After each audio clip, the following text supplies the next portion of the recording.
ప్రత్యక్షత అనే కార్యక్రమాన్ని వీక్షిస్తున్న దేవుని పిల్లలైన మీ అందరికీ నా హృదయపూర్వక వందనాలు. ప్రతి వారం ఇదే సమయానికి ఈ కార్యక్రమాన్ని మీరు వీక్షించాలని దేవుని పేరిట మనవి చేస్తున్నాను. ఇప్పుడు రెవరెండ్ డాక్టర్ కేజేఆర్ పాలరాజు గారిచే అందించబడుతున్న వాక్యమును మీరు విని దైవాశీర్వాదం పొందాలని కోరుకుంటున్నాను. వాక్యాన్ని వినే ముందు ఒక పాటను మనం విందాం. అసమానమైన వాడు అవమానపరచడు నిన్ను, ఎరుగని మన దేవుడు ఓడిపోనివ్వడు నిన్ను. ఘనకార్యాలెన్నో నీకై చేసినవాడు, కష్టకాలమందు నీ చేవిడుచునా. సియోను దేవుడే నిన్ను సిగ్గుపడనివ్వడు, కనికరపూర్ణుడే నీ కన్నీరు తుడచును. సియోను దేవుడే నిన్ను సిగ్గుపడనివ్వడు, కనికరపూర్ణుడే నీ కన్నీరు తుడచును. అసమానమైన వాడు అవమానపరచడు నిన్ను, ఓటమిరుగని మన దేవుడు ఓడిపోనివ్వడు. ఇదిగో దేవుడు నీతో సూటిగా గొప్ప దైవజన నోట నుండి వచ్చిన ప్రతి మాట నీ జీవితంలో విలువైన ముత్యము లాంటిది. అటువంటి ముత్యములు కలిగినటువంటి మాటలను విని నీ జీవితంలో అన్వయించుకోని పరిస్థితిలో నీ ఉంటే ఆ బ్రతుకు నిష్ప్రయోజనమే, నిష్ఫలమే, ఉపయోగము లేనిదే. ఈ దేవుడు నీతో సూటిగా నీతోనే నీ హృదయమునే బలపరచునంతగా బలపరచు.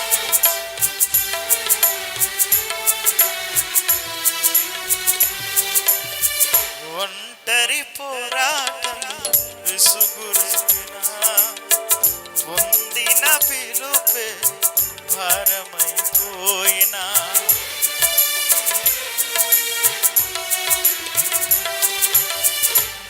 నీవులందరూ అవమానిస్తున్నా, నమ్మదగిన వారు లేక నిరాశతో నిలిచిన, పిలుపునే విడచి మరలిపోకుమా. న్యాయాధిపతియే నాయకునిగా నిలుపును నిన్ను, పిలుపునే విడచి మరలిపోకుమా. న్యాయాధిపతియే నాయకునిగా నిలుపును నిన్ను, పిలచిన దేవుడు నిన్ను మరచిపోను. చెప్పండి, పిలచిన దేవుడు నన్ను మరచిపోనా. సియోను దేవుడే నన్ను సిగ్గుపడనివ్వడు, కనికరపూర్ణుడే నా కన్నీరు. అందరూ స్వరము తెరిచి యోను నన్ను సిగ్గుపడనివ్వడు, కనికరపూర్ణుడే నా కన్నీరు తుడచును. ప్రభు అయినటువంటి యేసుక్రీస్తు శుభనామంలో మరి ఒక నెలలో మరి ఒక వారములో బ్లెస్సింగ్ ఛానల్ ద్వారా వెలువడుతున్న దేవుని ప్రత్యక్షత అనే కార్యక్రమాన్ని వీక్షిస్తున్న మా ప్రియులైన మీ అందరికీ కూడా ప్రేమపూర్వక వందనాలు తెలియజేస్తున్నాం. గత సంవత్సరం నుంచి కూడా 2024వ సంవత్సరం, ఈ 2025వ సంవత్సరంలో కూడా 7 మాసాలు దేవుడు మనలను సంరక్షించి ఆయన కృపలో బ్లెస్సింగ్ ఛానల్ ద్వారా దేవుని ప్రత్యక్షత అనే కార్యక్రమాన్ని వీక్షిస్తున్న మా ప్రియులైన దేవుని పిల్లలైన మీ అందరికీ కూడా ప్రేమపూర్వకమైన వందనాలు తెలియజేస్తున్నాను. అమ్మ, ఎలా ఉన్నారు? బాగున్నారా? మరి మిమ్మల్ని అందరినీ ఈ టెలివిజన్ పరిచర్య ద్వారా కలుసుకోవడం చాలా సంతోషంగా ఉంది. మరి ఈ వాక్యాన్ని వింటున్నటువంటి ప్రతి ఒక్కరూ కూడా మరి మేమెంతో ఈ వాక్యాల ద్వారా ఆదరించబడుతున్నాము, మరి మా జీవితాల్లో మేము సరిదిద్దుకుంటున్నాము.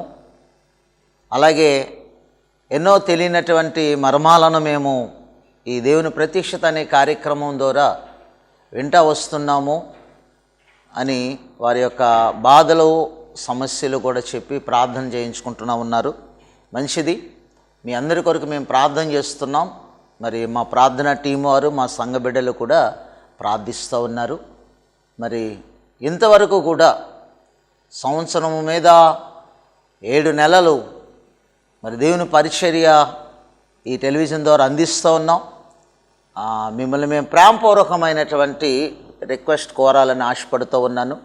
ఏమిటంటే ఈ టెలివిజన్ పరిచర్య చాలా కష్టతరంగా ఉంది. ఆర్థికంగా మీ అందరి సపోర్ట్ కావాలని నేను ఆశిస్తూ ఉన్నాను. దేవుని పరిచర్యలో మీ వంతుగా మీరు కొంతైనా కానుక పంపించి ఈ పరిచర్యకు సహకరించాలని మీతోటి మరి సోదరుడిగా నేను మిమ్మల్ని కోరుతూ ఉన్నాను. ఈ పరిచర్యకు మీరు గుప్పులు విప్పి ప్రోత్సహించి ఆ దేవుని ఆశీర్వాదము ద్వారా అనేకమైన ప్రాంతాలకు మరి ఈ మధ్య కాలంలో మరి ఈ టెలివిజన్ పరిచర్యను ఇంకా విస్తరింప చేయటం మరి బ్లెస్సింగ్ ఛానల్ వారు మరి విస్తరింప చేయటం జరిగింది. ఇంకా అనేకమైన ప్రాంతాలకు, అనేకమైన రాష్ట్రాలకు, అనేకమైనటువంటి మారుమూల ప్రాంతాలకు కూడా ఈ వాక్యం మరి సూటిగా వెళుతూ ఉంది. ఇంకా రక్షణ పొందలేని వారు, ఇంకా దేవుని ఎరనటువంటి వారు చాలామంది ఉన్నారు. వారి కొరకు మేము ప్రార్థన చేస్తూ ఉన్నాం. మీరు కూడా ప్రార్థన చేయండి. ప్రార్థన చేయడమే కాదు, మీ చిన్న కానుక మరి ఈ పరిచర్యకు మీరు అందించాలని దేవుని సేవకుడిగా మీ తోటి మరి కుటుంబ సభ్యుడిగా నేను మిమ్మల్ని కోరుతూ ఉన్నాను. దయచేసి సహకరించాలని నేను ఆశపడుతున్నాను. సరే రండి, వాక్య ధ్యానంలోనికి వెళదాం.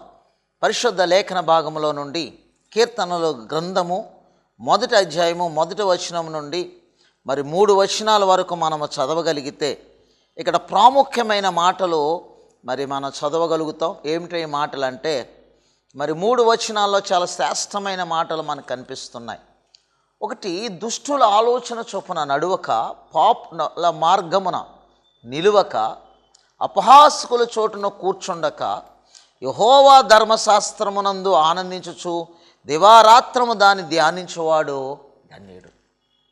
ప్రియ దేవుని బిడ్డలారా, మన జీవితంలో ధన్యులు ఎవరు అంటే డబ్బున్న వాళ్ళు ధన్యులుగా భావిస్తాం, లేక మంచి అందచందాలు ఉన్న వాళ్ళు డబ్బు ఉన్న వాళ్ళుగా భావిస్తాం, లేక మంచి ఎడ్యుకేటర్స్గా ఉన్నటువంటి వాళ్ళని డబ్బున్న వాళ్ళుగా భావిస్తాం, మంచి హోదా కలిగిన వాళ్ళని మరి మంచి ఐశ్వర్యం ఉన్నటువంటి వాళ్ళని ధన్యులుగా భావిస్తాం. కానీ దేవుని యొక్క వాక్యం సెలవిస్తున్న మాట ఏమిటంటే దుష్టుల ఆలోచన చొప్పున నడవక, పాపుల మార్గమున నిలువక, అపహాసకులు కూర్చుండు స్థలాన్ని కూర్చుండక. 3 ప్రాముఖ్యమైన మాటలు చెప్తుంది దేవుని యొక్క వాక్యం. ఒకటి, దుష్టుల మార్గమున. చదువుదాం చూడండి. దుష్టుల చక్కని మాట, దుష్టుల ఆలోచన చొప్పున నడవక. ఎవరి ఆలోచన? దుష్టుల ఆలోచన. రెండవది, పాపుల మార్గమున నిలవక. ఎవరితో ఉండకూడదంట? పాపులు మార్గమున నిలవక. మూడవది, అపహాసకులు కూర్చున్న స్థలమున కూర్చుండక అని దేవుని వాక్యం సెలవిస్తుంది.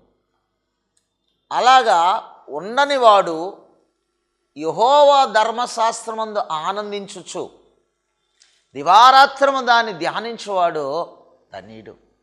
ప్రియ దేవుని బిడ్డలారా, ఈ లోకములో ఎన్ని ఆధిక్యతలు ఉన్నప్పటికీ కూడా దేవుని దగ్గర నుండి పొందుకునే ఆధిక్యత లేకపోతే దేవుని యొద్దకు వెళ్ళవలసిన ఆధిక్యత లేకపోతే అన్నీ కూడా వ్యర్థమే. ఒకవేళ ఇక్కడ గొప్పవాళ్ళు అనబడవచ్చు, కానీ దేవుని దృష్టిలో గొప్పవాళ్ళు కాదు, మన దృష్టిలో గొప్పవాళ్ళుగా ఉండొచ్చు. కానీ యెహోవా ధర్మశాస్త్రమునందు ఆనందించుచు దివారాత్రము దాన్ని ధ్యానించేవాడు ధన్యుడటండి. ఎందుకండి ధన్యుడు?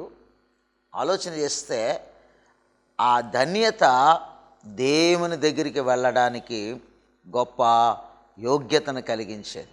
అలాంటి వాడు ఎలాంటి వాడిగా ఉన్నాడు అని దేవుని దృష్టిలో ఆలోచన చేస్తే అతడు నీటి కాలువల యోరన నాటబడినదై. ఎక్కడ నాటబడినటువంటి స్థితి అట? అలాంటి వ్యక్తిని దేవుడు దేనితో పోల్చాడు అంటే నీటి కాలువల యోరన నాటబడినటువంటిదై. ఎక్కడండి? కాలువారన కాదు, ప్రవహిస్తున్న నీటి వారన నాటబడినటువంటిదై ఆకువాడని స్థితిలో ఫలమిచ్చు చెట్టు వలె ఉంటాడు. ఏమండి, దుష్టులు, పాపులు, అపహాసకులు ఈ లోకానికి యోగ్యమైన వారిగా కనపడొచ్చేమో, లేకపోతే వాళ్ళు సంపాదించిన అక్రమము చేత సంపాదించినటువంటిది వాళ్ళని గొప్ప ఘనమైన వానిగా పేరు తీసుకురావచ్చేమో, కానీ దేవుని దృష్టిలో ఆయన వాక్యం సెలవిస్తుంది, దుష్టుల ఆలోచన చొప్పున నడవనివాడు, పాపుల మార్గమున వెళ్ళనటువంటి వాడు, అపహాసకులు కూర్చుండే స్థలమున కూర్చుండనటువంటి వాడు ఎవరైతే ఉంటారో అతడు నీటి కాలువల యోరన నాటబడినవాడు. గుర్తుపెట్టుకోండి, నీటి కాలువల యోరన, కాలువలో నీరు ప్రవహించే కొలది ఆ ప్రక్కన నాటబడినటువంటి చెట్టు ఏదైతే ఉంటుందో అది ఫలమిస్తుందటండి. ఫలం ఇవ్వాలి అంటే ఒకటి నాటబడాలి. ఎక్కడ నాటబడాలి? నీరు కలిగిన స్థలములో నాటబడాలి. గుర్తుపెట్టుకోవాలి, నీరు లేని స్థలములో నాటబడితే ఆ మొక్క లేక ఆ చెట్టు ఎండిపోతుంది, చచ్చిపోతుంది. దేవుని యొక్క వాక్యం సెలవిస్తున్నటువంటి మాట ఏమిటంటే, దుష్టుల ఆలోచన చొప్పున నడవని వ్యక్తి ఎవరైతే ఉంటారో, పాపుల మార్గములో ప్రవేశించిన వాడు ఎవరైతే ఉంటారో, అపహాసకులు కూర్చుండే స్థలములో ఎవరైతే కూర్చుండకుండా ఉంటారో అటువంటి వాడు ఎప్పుడు కూడా యెహోవా ధర్మశాస్త్రమును పఠిస్తాడండి. ఆయన ధర్మశాస్త్రమును పఠించినప్పుడు ఆనందిస్తాడు ప్రియులారా. అంతేకాదు, దేవుడు అతన్ని ఎంత చక్కగా ఘనపరుస్తున్నాడో, లేక ఎంత చక్కగా ఆ వ్యక్తిని హెచ్చిస్తున్నాడు చూడండి. అతను నీటి కాలువల యోరన నాటబడతాడు. మొట్టమొదటిగా నీటి కాలువల యోరన ఎవరు పడతారు? నాటబడలేరండి. ఈ రోజున నీరు లేని చోట నాటబడుతున్నారు చాలామంది. వాక్యము లేనటువంటి వారిగా వారి హృదయాల్లో ఇదిగో మేము పలానా సంఘానికి చెందిన వారమని అని గొప్ప చెప్పుకుంటున్నారు, కానీ వాళ్ళు వాక్యమున్న స్థలములో నాటబడటం లేదు. ఈ రోజున నువ్వు అభివృద్ధి చెందాలి అంటే, నువ్వు ఆశీర్వదించబడాలంటే, నువ్వు ఫలాలు ఇవ్వాలంటే, నువ్వు ఫలించాలంటే కావాల్సింది ఏమిటో తెలుసా? నీరు కలిగిన స్థలములో నాటబడాలి. అనగా వాక్యము సమృద్ధిగా దొరికే స్థలములో నాటబడాలి. వాక్యాన్ని నువ్వు హృదయములో నాటుకోవాలి. అప్పుడు నీవు ఎలా ఉంటావో తెలుసా? ఆకు వాడని స్థితిలో ఫలాలు ఇవ్వడానికి ముందుకు రాగలుగుతావు. ఫలాలు లేని చెట్టుకి ఏ విధమైన విలువ కనిపించదు. ఫలాలు కలిగిన చెట్టు విలువ కలిగినదిగా ప్రతి మానవుడు విలువైనదిగా గుర్తిస్తాడు ప్రియుల. ఫలాలు ఇవ్వాలంటే మొట్టమొదటిగా నాటబడాలి. ఈరోజు ఆత్మీయ జీవితంలో నువ్వెంత కాలము రక్షించబడి బాప్తిసం తీసుకుని మారుమనసు పొంది దేవుల్లో నడుస్తున్నానని అనుకుంటున్నావు, ఎంతకాలము నుండి నడుస్తున్నావు అని దేవుడు ప్రశ్నిస్తూ ఉన్నాడు. ఎవరన్నా అడుగుతాయా, మీరు ఎంతకాలమైందండి రక్షించబడి, ఎంతకాలమైందండి మారుమనసు పొంది, ఎంతకాలమైందండి బాప్తిసం తీసుకుని అని అడిగితే, అయ్యగారు నేను 30 years అవుతుందండి అంటారు. లేక ఒకవేళ మీరు పుట్టని క్రితమే నేను దేవుని తెలుసుకున్నానండి అంటున్నాను. మంచిదే, సో వెరీ హ్యాపీ. కానీ నువ్వు ఫలిస్తున్నావా ఇప్పటికీ సోదరుడా, సోదరి? దేవుని ఉద్దేశం ఏమిటో తెలుసా? ఈ బ్లెస్సింగ్ ఛానల్ ద్వారా, దేవుని ప్రత్యక్షత అనే కార్యక్రమం ద్వారా దైవజనుడితో దేవుడు మాట్లాడుతున్న ఉద్దేశం ఏమిటో తెలుసా? నేను మీకు ఒక స్నేహితుడిగా నేను మిమ్మల్ని ఎంచుతూ ఉన్నాను. నా ప్రియ సోదరుడిగా నేను ఎంచుతూ ఉన్నాను. నా ప్రియ సోదరిగా నేను ఎంచుతూ ఉన్నాను.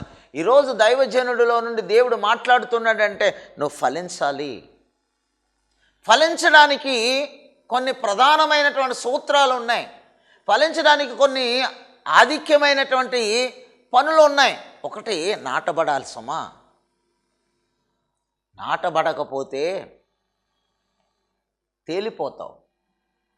నాటబడితే నువ్వు దేవునితో జీవిస్తావు. నాటబడినటువంటి వ్యక్తి ఎప్పుడు కూడా మరి భయపడడు.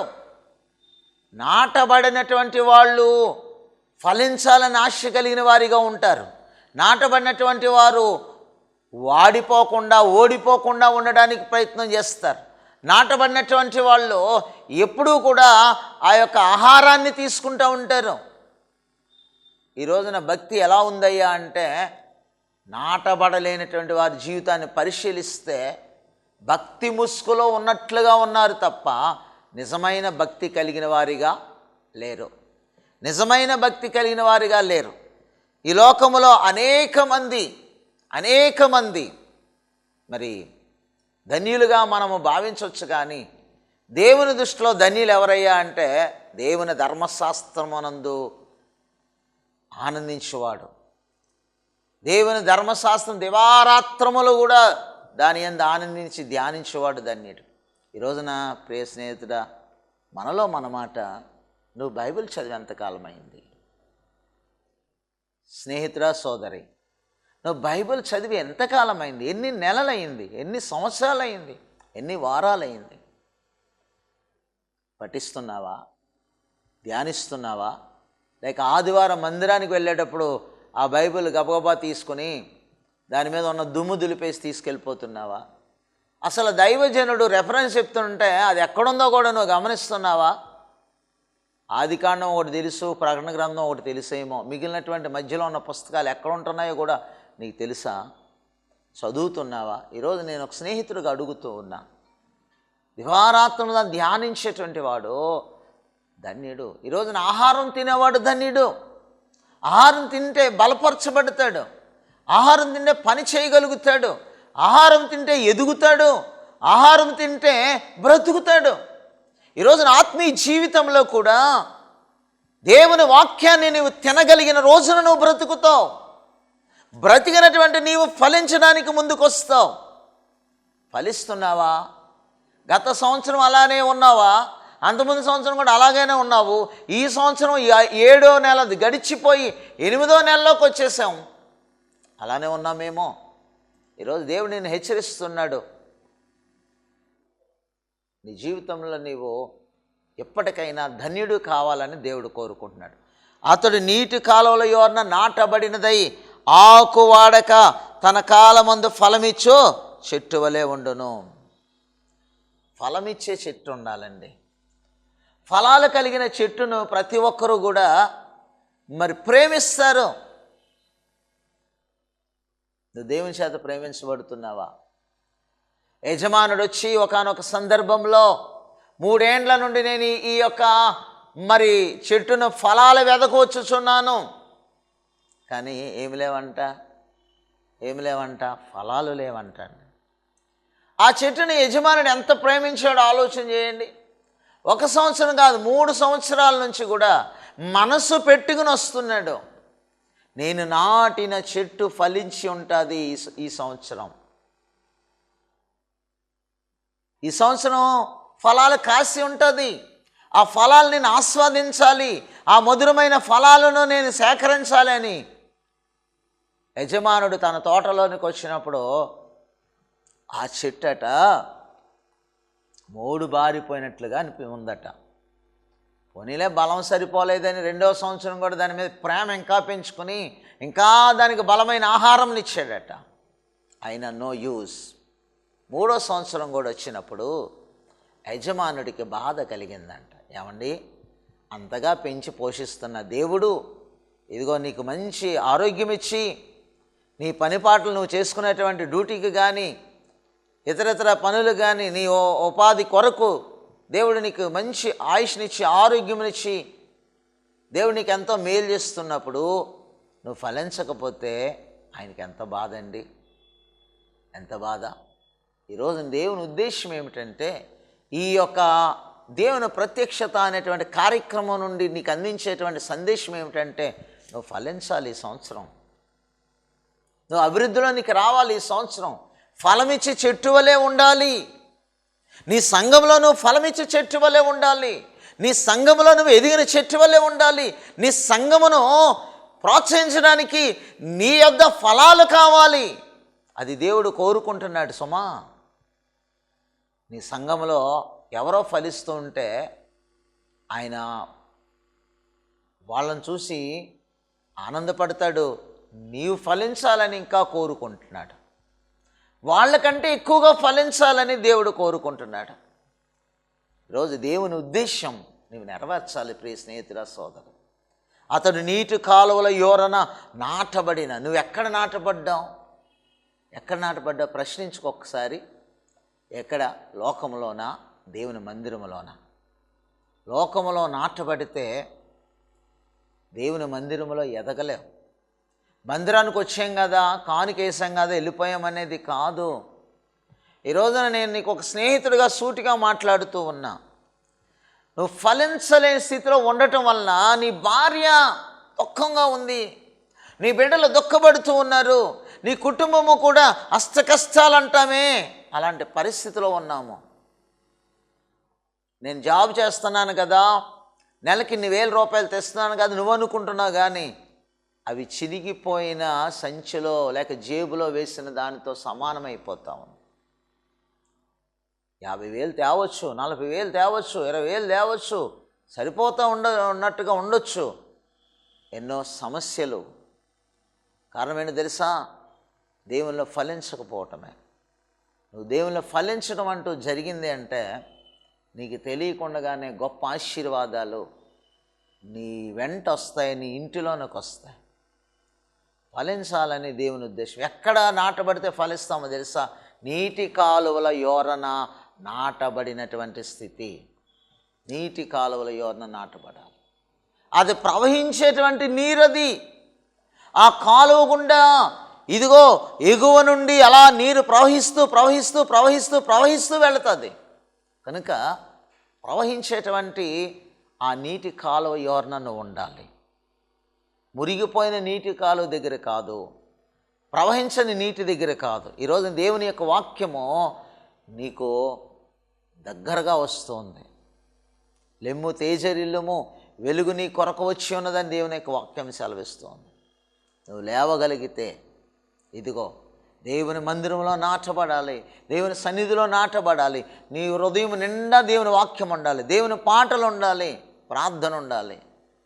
నీ కుటుంబానికి నువ్వు ఒక సంరక్షకుడిగా, ఒక సంరక్షకురాలుగా, నీ కుటుంబంలో నీ బిడ్డల కొరకు కన్నీరు కార్చి ప్రార్థన చేసేటువంటి స్థితి ఉందా? ఈరోజు ఏదో వెళ్ళిపోయిందిలే, గడిచిపోయింది అనేది కాదు. మనమందరం కూడా పరలోక రాజ్యంలో ఉండడానికి దేవుని ఉద్దేశం ఏమిటంటే నాటబడాలని దేవుని ఉద్దేశం. ఈరోజున నాటబడినటువంటి వాళ్ళు ధన్యులండి. అతడు నీటి కాలువల యోరన నాటబడినటువంటి స్థితిలో ఉన్నాడు గనుక అతడు ధన్యుడు. దుష్టుల ఆలోచన చొప్పున నడిచినవాడు ధన్యుడు కాదు, పాపుల మార్గం నిలిచినవాడు ధన్యుడు కాదు, అపహాసకుల చోటును కూర్చున్నవాడు ధన్యుడు కాదు. నువ్వు దేవుని మందిర ప్రాంగణంలో ఉండడం ఒక గొప్ప ధన్యత అండి. ఎవడికుందండి అర్హత? గొప్పవాళ్ళు అనబడినటువంటి వాళ్ళు దేవుని మందిరంలో కూర్చుండగలిగినటువంటి అర్హత లేదు. ఒకవేళ ఏదో ఫంక్షన్కో క్రిస్మస్కో పిలిచినప్పుడు వాళ్ళు కొద్దిసేపే కూర్చుంటారు, వెళ్ళిపోతారు. కానీ దేవుడు నిన్ను నిత్యము దేవుని మందిరంలోనికి రాణిస్తున్నాడు అంటే దేవుడు నీ మీద పెట్టుకున్న నమ్మకం ఎంత గొప్పదో చూడండి. ఆయన మందిర ప్రాంగణంలో కూర్చోవడం గొప్ప ఆశీర్వాదం అండి. ఎందుకో తెలుసా? ఆయన నివసించే స్థలం అది, ఆయన నీ ప్రార్థన వినేటువంటి స్థలం అది, ఆయన నిన్ను ప్రత్యక్షముగా కన్నులారో చూసే స్థలం అది. అక్కడ నీవు నాటబడితే పరలోక రాజ్యంలో కూడా నాటబడిన వాడిగా ఉంటావు. ఈ రోజున ధన్యుడు కావాలని దేవుని ఉద్దేశం. ఈ ఛానల్ యొక్క ఉద్దేశం ఏమిటో తెలుసా? నువ్వు ధన్యుడు ధన్యురాలు కావాలని దేవుని యొక్క ఉద్దేశం. కనుక మరి ఈ రోజునే మరి సమస్తమైనటువంటి నీ ఫ్రెండ్స్, అపహాసకులు అనబడినటువంటి ఫ్రెండ్స్, లేకపోతే దుష్టులు అనబడినటువంటి ఫ్రెండ్స్, లేకపోతే పాపులు అనబడినటువంటి వారు, నువ్వు క్రైస్తవుడే కావచ్చు. క్రైస్తవుడు అంటే ఏదో కులానికి గురించి కాదు, క్రీస్తును ధరించుకున్నవాడు క్రైస్తవుడు అని అర్థం. క్రైస్తవుడు అంటే క్రీస్తును ధరించుకున్నవాడు, క్రైస్ట్ ప్లస్ ఇన్ క్రిస్టియన్. కనుక క్రీస్తును ధరించుకుంటే లోకంలో నువ్వు మరి వెళ్ళవు, లోకంలో ఉన్న వాటిని ధరించుకోలేవు. ఈరోజు నా ప్రియమైన స్నేహితుడా, సోదరి, ఈరోజు దేవుడు నిన్ను ప్రేమిస్తూ ఉన్నాడు. నీవు ఇప్పటికైనా ఫలించకపోతే ఈ నెల నుంచి అయినా ఫలించడానికి ప్రభువా నన్ను ఫలింప చేయయ్యా, నన్ను ఆశీర్వదించయ్యా, నన్ను దీవించయ్యా. ఇదిగో నీ ధర్మశాస్త్రం అని నేను ఆనందిస్తూ ఉంటాను, నీ ధర్మశాస్త్రాన్ని నేను చదువుతూ ఉంటాను, నీ ధర్మశాస్త్రం నేను పఠిస్తాను. ఒకవేళ నీ ఇంట్లో కుటుంబారాధన ఉందా, లేకపోతే ఈ రోజునే నీ కుటుంబంలో ఉన్న వారందరూ కూడా కూర్చుని ప్రభువుతో మాట్లాడండి. ప్రభు మీతో మాట్లాడతాడు, మిమ్మల్ని ఫలింపజేస్తాడు, మిమ్మల్ని ఆయన యొక్క మరి సన్నిధిలో నాటుతాడు, ఆయన మాట చొప్పున మిమ్మల్ని దీవిస్తాడు. దేవుడిటి మాటలు దీవించునుగాక. ఆమేన్. చిన్న ప్రార్థన. దేవా మీకు వందనాలు. ఈ వర్తమానమైనటువంటి బిడ్డలను దీవించి ఆశీర్వదించి మేలుకరమైన కార్యాలు చేసి నాయన అయ్యా వారిని ధన్యులుగా చేయమని యేసయ్య నామములో అడుగుచూ ఉన్నాము తండ్రి. Amen. Thank you very much.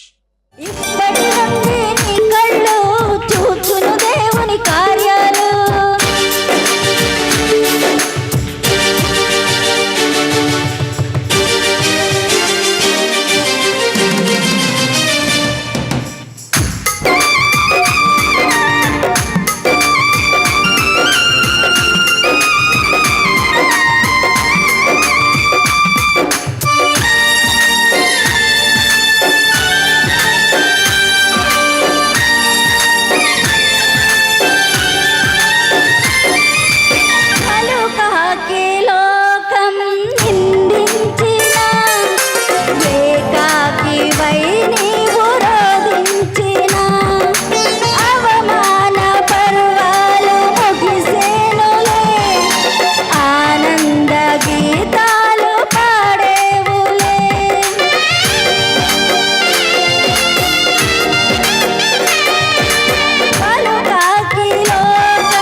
మా చిరునామా రెవరెండ్ డాక్టర్ కేజేఆర్ పోలరాజ్ గారు, new Jerusalem central church, Saidilpeta, Mendapeta. Doctor BR Ambedkar, Konaseema district, Andhra Pradesh. మా సెల్ నంబర్స్ 9676497742 మరియు 9618277996.